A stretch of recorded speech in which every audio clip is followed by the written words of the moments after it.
Kurt Volker is with us via Skype from Washington, D.C.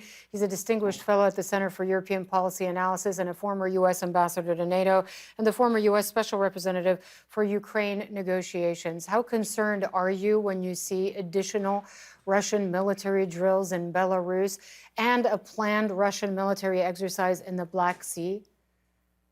Well, this is what we knew was going to happen. The exercise in Belarus was announced a few weeks ago.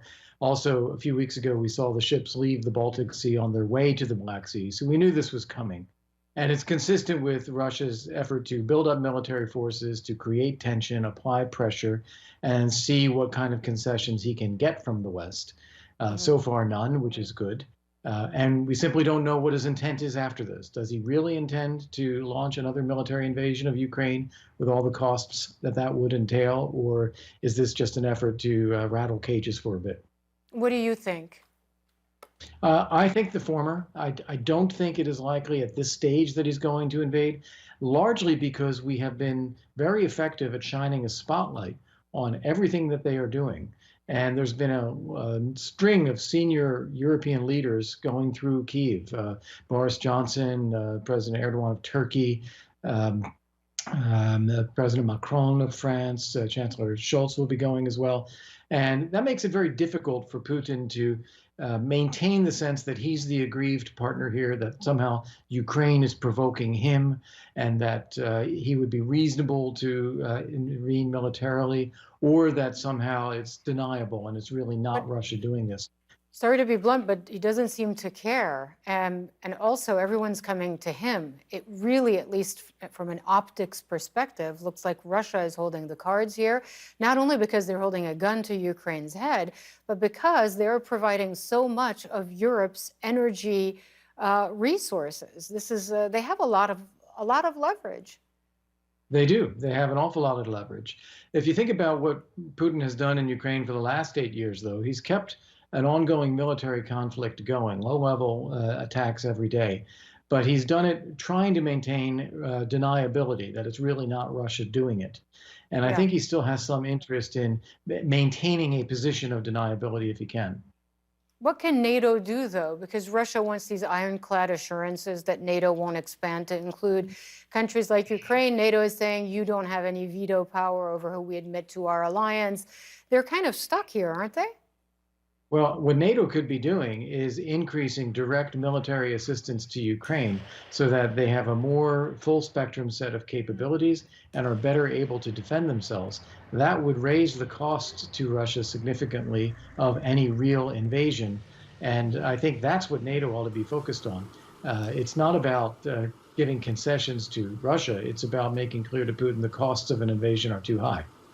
And then there is that's for conventional warfare. But as you well know, and many of our viewers know, Russia and other countries are playing on other battlefields as well, whether it's cyber attacks, hybrid warfare, you name it. Is NATO the alliance equipped to deal with that? I think it's the best equipped alliance in the world for this.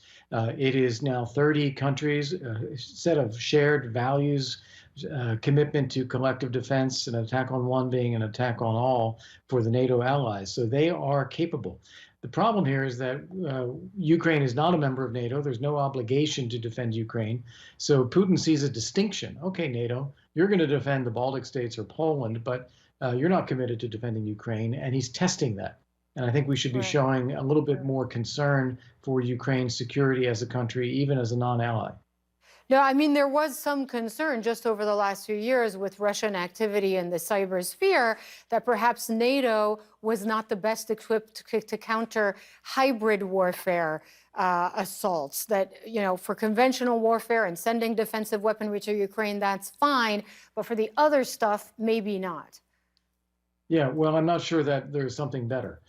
So yes, I think NATO could be doing a better job in improving its cyber defense capabilities, its assistance to countries that face cyber attacks. But I'm not aware of any organization that's better at it than this. So you, as Secretary Rumsfeld once said, you go to war with the army you've got. Yeah. So how much does this energy dependency that Europe has on Russian gas complicate things? Because Germany, for instance, has been criticized. The new Chancellor Olaf Scholz for not sending weapons to Ukraine, just a few thousand helmets. This is not a black and white issue here for countries like Germany. No, that's right. They are concerned about any conflict directly with Russia. They do have a vested interest in maintaining business ties with Russia, and therefore this gas pipeline is important to them. And they've adopted this posture, which they're referring to as strategic ambiguity, meaning they don't want to telegraph in advance what steps they will take. But for Putin, what that telegraphs is that they are not resolved, they're not committed. And I think we should be really pushing Germany to be more explicit about what it is going to do if Russia invades further. Kurt Volker, thanks so much for joining us. Really appreciate your time this evening.